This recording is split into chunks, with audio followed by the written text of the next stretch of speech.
जय मसीह की। क्या मसीह। आइए मेरे साथ देखिएगा आज की वचन के मान के लिए भजन संहिता उसका 122 अध्याय। साम चैप्टर 122। भजन संहिता उसका 122 अध्याय। इस पूरा अध्याय को हम अपने अपने भाषा में पढ़ लेते हैं। जब लोगों ने मुझसे कहा, आओ हम यहोवा के भवन के चले, तब मैं आनंदित हुआ। हे यरूशलेम, तेरे फाटकों के भीतर हम खड़े हो गए हैं। हे यरूशलेम, तो ऐसे नगर के समान बना है जिसका घर एक दूसरे से मिले हुए हैं। वहाँ यहाँ के गोत्र गोत्र के लोग यहोवा के नाम का धन्यवाद करने को जाते हैं। यह इसराइल के लिए साक्षी है। वहाँ तो न्याय के सिंहासन दाऊद के घराने के लिए रखे हुए हैं। यरूशलेम की शांति का वरदान मांगो। तेरे प्रेमी कुशल से रहे। तेरी शहरपनाह के भीतर शांति और तेरे महलों में कुशल होवे। अपने भाइयों और संगियों के निमित्त मैं कहूँगा कि मुझ में तुझ में शांति होवे। अपना परमेश्वर यहोवा के भवन के निमित्त मैं तेरी भलाई का यत्न करूँगा। एक छोटा सा प्रार्थना करते हैं। हरे प्रभु, महान परमेश्वर, सर्वशक्तिमान प्रभु जी, आपके चरणों में आते हैं प्रभु जी। और आपके सन्मुख में प्रभु हम सब लोग दंडवत करते हैं प्रभु जी। आज महीने के पहले बुधवार होते हुए प्रभु हम सब लोग मिलकर प्रभु आपके सन्मुख में प्रभु ये प्रीच एंड प्रेयर मीटिंग के लिए प्रभु एकत्रित होने के लिए प्रभु जो अवसर हमको दिया है प्रभु उसके लिए आपको धन्यवाद देते हैं प्रभु जी। और प्रभु जी जितने भी लोग अभी तक जुड़ पाए हैं प्रभु उन्हें स्वागत कीजिए। और जो लोग अभी भी प्रभु जुड़ना चाहते हैं प्रभु जी उन्हें सहायता कीजिए। और जो वचन प्रभु हमने पढ़ा है प्रभु वो हमारे लिए प्रभु आशीष का कारण बने प्रभु। ईसाई के दास को आप अपने क्रूस के पीछे छुपा लीजिए, अपने लहू में डापिए प्रभु जी। और आपके आत्मा के सामर्थ्य और आत्मा दीजिए प्रभु जी, ताकि प्रभु जिन वचनों के द्वारा प्रभु जी आप अपने लोगों को प्रेरित करना चाहते हैं प्रभु जी, केवल वही वचन बताने में सहायता कीजिए। और देखे अनदेखे सारे अंधकार की शक्तियों को प्रभु यीशु के नाम पे बांधते हैं प्रभु जी। खुला आसमान दीजिए प्रभु जी इंटरनेट कनेक्टिविटी के लिए। और इस जूम प्लेटफॉर्म के लिए प्रार्थना करते हैं प्रभु जी। और बने रहने में प्रभु सहायता कीजिए। शुरू से लेकर अंत तक प्रभु आप ही हमारे साथ रहिए। इस प्रार्थना प्रभु यीशु के मीठा और मधुर नाम मांगते हैं, सुनिए और ग्रहण कीजिएगा। हम आमीन।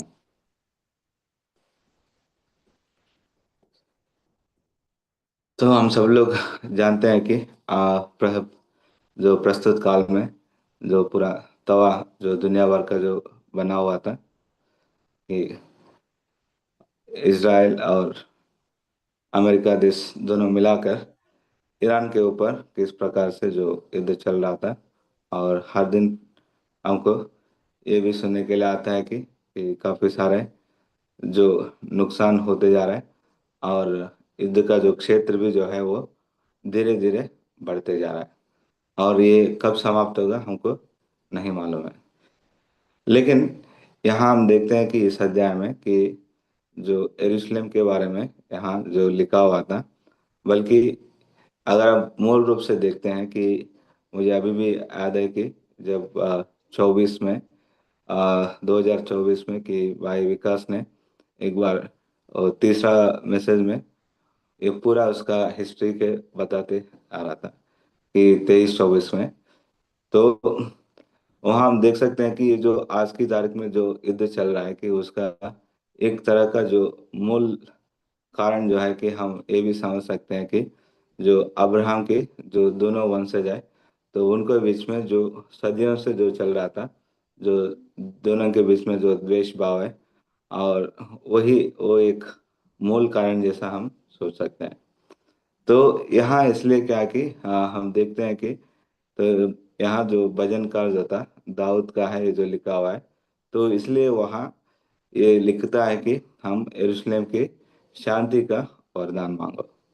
तो यरूशलेम की शांति का वरदान मांगो कि को ऐसा लगता है कि हम इतने सालों से ये प्रार्थना कर रहा था कि इतने सदियों से इसके बारे में प्रार्थना कर रहा था। लेकिन सच्चाई हमको ये भी जानते हैं कि जो असलियत में ऐसा कोई शांति काफी सालों से मतलब ये नहीं था, मतलब सदियों से ये शांति ऐसा कोई शांति नहीं था। अगर बाइबल के अनुसार हम देखते हैं कि वो शांति जो है कि वो तभी संभव है। तो एक तरह का मतलब हम शांति के लिए मांगने का मतलब यह है कि हम परमेश्वर की जो राज्य की वो मांग कर रहे हैं। तो जब जैसा यशायाह की पुस्तक का 9 अध्याय का 6 और 7 पद में यहाँ जो लिखता है कि जब वो ये शांति का जो राजकुमार है, वो जब पर उस सिंहासन पर वो बैठ जाता है, उसके बाद ही जो होता है कि वो शांति मिलने वाला है। तो क्योंकि हमारे लिए एक बालक उत्पन्न हुआ, हमें एक पुत्र दिया गया है, और प्रभुता उसके कंधे पर होगी, और उसका नाम अद्भुत युक्ति करने वाला, पराक्रमी परमेश्वर, अनंत काल का पिता और शांति का राजकुमार रखा गया था। उसकी प्रभुता सर्वदा बढ़ती रहेगी और उसकी शांति का अंत ना होगा। इसलिए वो उसका दाऊद की राजगद्दी पर इस समय से लेकर सर्वदा के लिए न्याय और धर्म के द्वार स्थिर किए और संभाले रहेगा। सेनाओं की यहोवा के धुन के द्वारा ये हो जाएगा। तो यहाँ हम स्पष्ट रूप से देख सकते हैं कि जो शांति का राजकुमार है, जब वो आएगा और उसका प्रभुता जो है कि जैसे चालू हो जाएगा, तो 7 पद में इसलिए यहाँ लिखा हुआ था कि उसकी प्रभुता सर्वदा बढ़ती रहेगी। बढ़ती रहेगी का मतलब है कि वो एक आरंभ है। तो इसका मतलब जो होता है कि वो आरंभ जो है कि परिपूर्ण होने के लिए वो अपना समय लगेगा। तो इसलिए कि जब हम यरूशलेम की शांति के लिए जब हम प्रार्थना करते हैं, तो इसका मतलब ये होता है कि हम परमेश्वर की जोता प्रभुता जो है कि वो स्थिर हो जाए, और वो परमेश्वर के राज जो है कि वो बढ़ते जाए। तो परमेश्वर के राज जैसा जैसा बढ़ते जाएगा, तो वैसा वैसा क्या होगा कि जो परमेश्वर की आगमन जो था कि वो जैसा परमेश्वर के राज स्थिर तब होगा कि जब परमेश्वर प्रभु यीशु मसीह जो है कि पुनः वो आएगा। जैसा कि प्रकाशित वाक्य 22 अध्याय का 20 पद में लिखता है कि मैं शीघ्र आने वाला हूँ। तो और उसके बाद ये भी कहा जाता है कि हे प्रभु तुम जल्दी आ। तो हम ये परमेश्वर के आगमन के विषय में वो प्रार्थना कर रहे हैं। तो यहाँ मूल रूप में कहने की बात यह है कि हम जो यरूशलेम की शांति जो था कि भौतिक रूप से तभी संभव होता है कि जब परमेश्वर के जो आगमन आता है। तो तब तक जो था कि जब तक वो परमेश्वर नहीं आएगा, तब तक जो था कि शांति भौतिक रूप से जो सब लोग देखना चाहते हैं वो शांति जो है संभव नहीं होगी। तो इसलिए जो था कि जैसा आज भी ये जो भजन था कि जो यहाँ लिखा हुआ था कि उसका जो मूल भाषा में क्या है कि जो मूल अर्थ में जो है कि अगर समझना चाहते हैं कि आज भी हमारे सबके ऊपर क्या है कि ये बोझ है कि हम इसका जो परमेश्वर के राज्य के विषय में हमको लगातार जो है कि प्रार्थना करना है। जैसा कि प्रभु यीशु मसीह जब जन्म हुआ था, तो उस समय पे कहता है कि जो आपके जो परमेश्वर के राज जो है कि आपका निकट आ चुका है। तो जब परमेश्वर के राज निकट आया हुआ है, तो अभी सब लोगों का ये था कि हम जो था कि वो विशेष करके जो हम लोग परमेश्वर से जो चुने हुए लोग हैं, हमारे ऊपर ये जिम्मेदारी है कि हम जो उस परमेश्वर के राज्य के विस्तरण के लिए, वो विस्तार होने के लिए हमको लगातार जो है कि हमें प्रार्थना करना है। तो यहाँ हम देखते हैं कि जो पहले 2 पदों में कि यहाँ जो लिखा हुआ था कि जो आओ हम यहोवा के भवन में चले, तब मैं आनंदित हुआ। तो आनंदित हम तभी होते हैं कि जब क्या है कि परमेश्वर के जो घर को या परमेश्वर के भवन को हम सच्ची रीति से हमें चाहता है। तो वो तो जब हम परमेश्वर के जो भवन को जब सच में हम प्रेम करते हैं, तब क्या होता है कि जब लोग हमें कहते हैं या हमें हमारे मन के अंदर जो है कि अपने आप जो था वो प्रेरणा होती है कि वो भावना होती है कि हमें जो था कि परमेश्वर के भवन में हमें जाना है। माने परमेश्वर के भवन का मतलब क्या है कि हम यहाँ 2 प्रकार के अर्थ समझ सकते हैं। एक तो भौतिक रूप से है, और दूसरा जो है कि आत्मिक रूप से जो हम सब लोग का मिला हुआ है कि परमेश्वर के शरीर में। तो हम जब सब लोग इस प्रकार से मिलके आते हैं कि ये भी क्या है कि एक तरह का हमें हम कह सकते हैं कि परमेश्वर की जो सन्मुख है कि हम सब में सब लोग मिलकर हम एकत्रित हुए हैं। तो जब हम यहाँ आए मतलब क्या है कि हम सब लोग जो था कि परमेश्वर के जो उपस्थिति को या परमेश्वर के सन्मुख को हम सचमुच जो है कि हमें प्रेम करने वाला है। तो लेकिन हम देख सकते हैं कि हमारे जो बहुत सारे जो चुने हुए लोग हैं, तो आज भी जो था कि वो जब परमेश्वर के जो मंगलवार की जो प्रार्थना हो या शनिवार की जो हमारा होता है जो उपवास प्रार्थना हो, कुछ लोग हैं कि अपने जॉब की वजह से हो नहीं पाता है। लेकिन बहुत सारे लोग जो होता है कि हाँ, वो आने की स्थिति में रहते हुए भी वो लोग जो है कि उसमें भाग लेने के लिए इच्छुकता नहीं दिखाते हैं। क्योंकि क्या है कि उसका कारण, मूल कारण ये था कि उसकी जो परमेश्वर की जो सन्मुख के प्रति जो था कि वो प्रेम जो होना चाहिए था वो उतना नहीं है। तो इसी के कारण क्या था कि वो लोग, जैसा दूसरा पद में लिखा है कि हे यरूशलेम तेरा फाटकों के भीतर हम खड़े हो गए। तो मतलब वो क्या है कि वो अपने आप को जो है कि परमेश्वर के सन्मुख में दिखाने के लिए जो था वो अपने आप के जो अपने अंदर की जो इच्छुकता को वो दिखाती है। तो जब सर्व हम परमेश्वर को सचमुच पूरे मन से हम प्रेम करते हैं, जब परमेश्वर को सचमुच जो है कि हम परमेश्वर से प्रेम करते हैं, तो तभी क्या होता है कि उस प्रेम की वजह से तो वो क्या होता है कि वो मजबूरन नहीं जो, बल्कि हम अपने आप जो होता है कि वो परमेश्वर में सन्मुख में हम अपने आप को दिखाने के लिए क्या है, परमेश्वर के सामने हमें दिखाने के लिए क्या है, हम शीघ्रता के साथ हम आ जाते हैं। हम अपने आप को वो परमेश्वर की स्थिति में सन्मुख में आने के लिए हम वो एक तरह का वो प्रेम रखता है कि जिसकी वजह से हम अपने आप वो सन्मुख में आ जाते हैं। तो और हम दूसरा ये भी था कि हम परमेश्वर के पास इसलिए आते हैं क्योंकि पांचवा पद में यहाँ लिखा हुआ था कि वहां तो न्याय के सिंहासन है।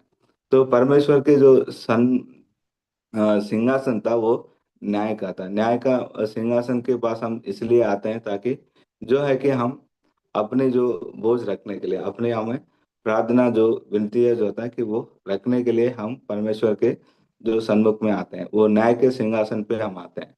तो न्याय के सिंहासन पे हमें आज सब लोग आने के लिए हम सब लोग इच्छुक था। तो इसी के कारण क्या था कि हम वो परमेश्वर के उपस्थिति में हम आए हैं और उस न्याय के सिंहासन के पास हम आ रहे हैं, ताकि क्या है कि जो न्याय करने वाला परमेश्वर है जो है, हमारी जो विनतियां जो था, हमारी जो प्रार्थनाएं जो था, वो हमारे लिए वो सुने।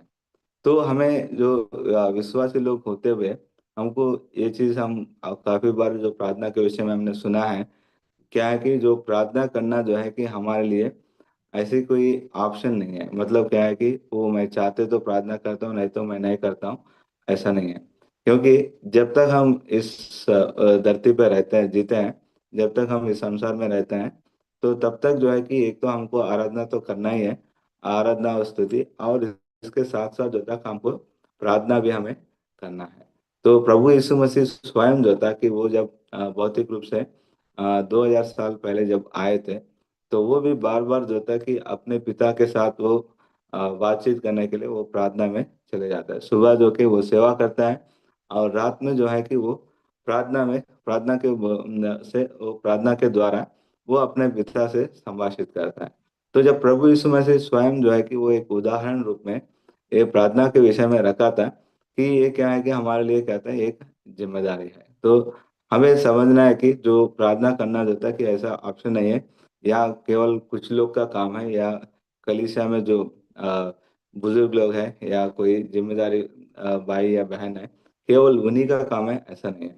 जो प्रार्थना करना जो था कि जितने भी लोग जो था कि परमेश्वर ने उद्धार दिया है, वो सब लोग के ऊपर ये एक क्या है, बोझ है, और सब लोग को हमें करना है, ताकि उस न्याय के सिंहासन के सामने हम सब लोग आके हम जो है कि उसके सन्मुख में अपनी विनतियों को पेश करें। और हमें इसलिए भी प्रार्थना करना है कि उस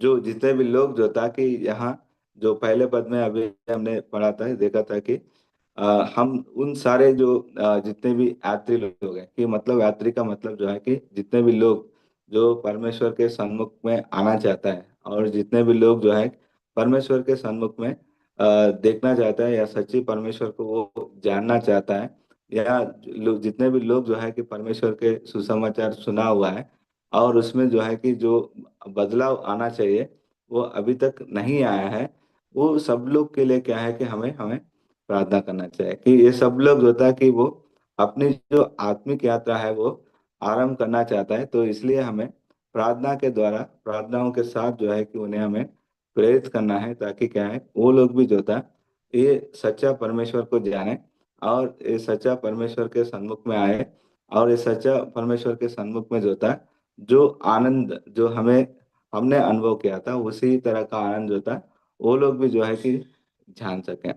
तो इसलिए कहता कि हमें उन सारे लोगों के लिए प्रार्थना करना है, और इतना ही नहीं, और जो हमारे संगी जो जितने भी भाई और बहन है, जो सही रीति से जो था कि परमेश्वर को नहीं जान पाया, या जो लोग जो है कि पहले जान चुका था, लेकिन आज की तारीख में क्या है कि वो लोग परमेश्वर के प्रति, या परमेश्वर के सन्मुख के प्रति जो है कि, या परमेश्वर की भवन के प्रति जो था, उन लोग की जो जिस प्रकार का अपना जिम्मेदारी निभाना चाहिए, या जिस प्रकार से जो था कि वो लोग परमेश्वर के प्रति प्रेम दिखाना चाहिए, और जिस प्रकार से वो लोग परमेश्वर के साथ साथ जो चलना चाहिए था वो नहीं चल पाता है, उन सब लोगों के लिए भी क्या करना चाहिए, हमको प्रार्थना करना है, ताकि जाए वो लोग का जो मन भी जो है कि पूरी तरह से बदले, और वो परमेश्वर के सन्मुख में आए, और परमेश्वर के सन्मुख की जो आनंद जो है वो साथ साथ में वो लोग भी अनुभव करें।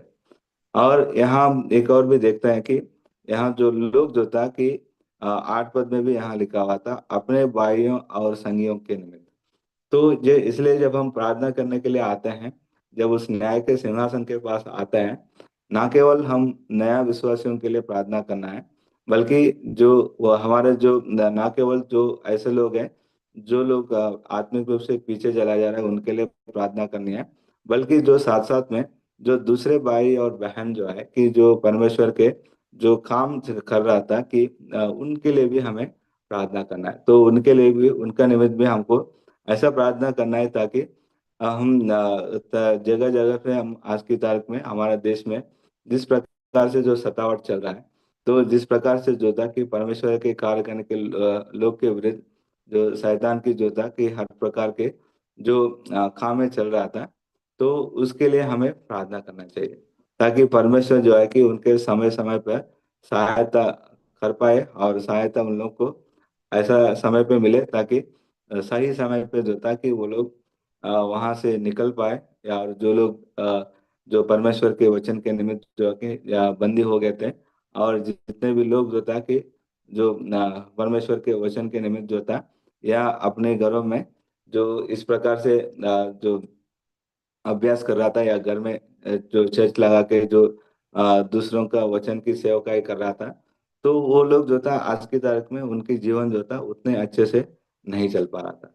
तो इन सब लोग के निमित्त में हमको क्या है, हम विश्वव्यापी कलीसिया में हम भी जैसा एक बाग था, तो वो लोग भी उसे हमारे जैसे एक बाग था, तो उनके लिए भी हमें पूरी बोझ के साथ जो है कि हमें प्रार्थना करना चाहिए।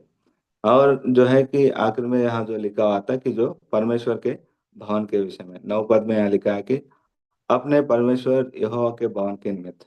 तो हम अपने जो कलीसिया में जो था कि वो जितने भी लोग हैं उन सब के लिए जो था कि हमें प्रार्थना करना है, ताकि जो था कि वो लोग भी जो है कि उनकी जो खुशियाँ उनकी जो शांति के लिए, और उसका कुशलता के लिए, और उनकी भलाई के लिए जो था कि हम जो था लगातार जो है कि हमें प्रार्थना करना है। तो आज जैसा हम परमेश्वर के सन्मुख में आए, तो जो क्या करना पड़ेगा कि हम इन सारे विषयों को याद दिलाएं, विशेष करके जो यरूशलेम की जो निमित्त जो था, जो जिसका नाम जो था, जिसका नाम का अर्थ है कि वो शांति का नेव, या शांति का नगर है। तो जैसा हमने पहले सुना था कि जो शांति भौतिक रूप से जो था, शांति वो तभी हो पाएगा जब परमेश्वर की यहाँ दूसरी आगमन होगी। तो इसलिए क्या है कि हम लगातार जो था कि उस शांति के लिए हम प्रार्थना करना है, ताकि परमेश्वर के राज्य के लिए प्रार्थना करना है, परमेश्वर के राज्य जो है विस्तार होने के लिए हमें प्रार्थना करना है।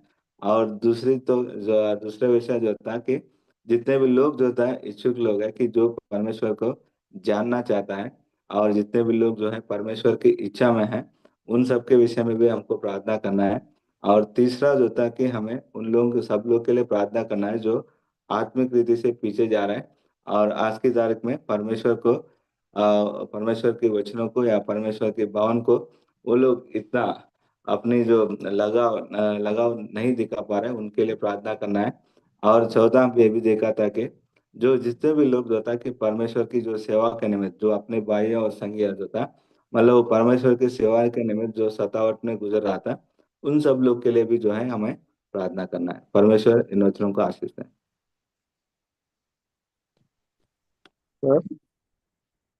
क्वेश्चन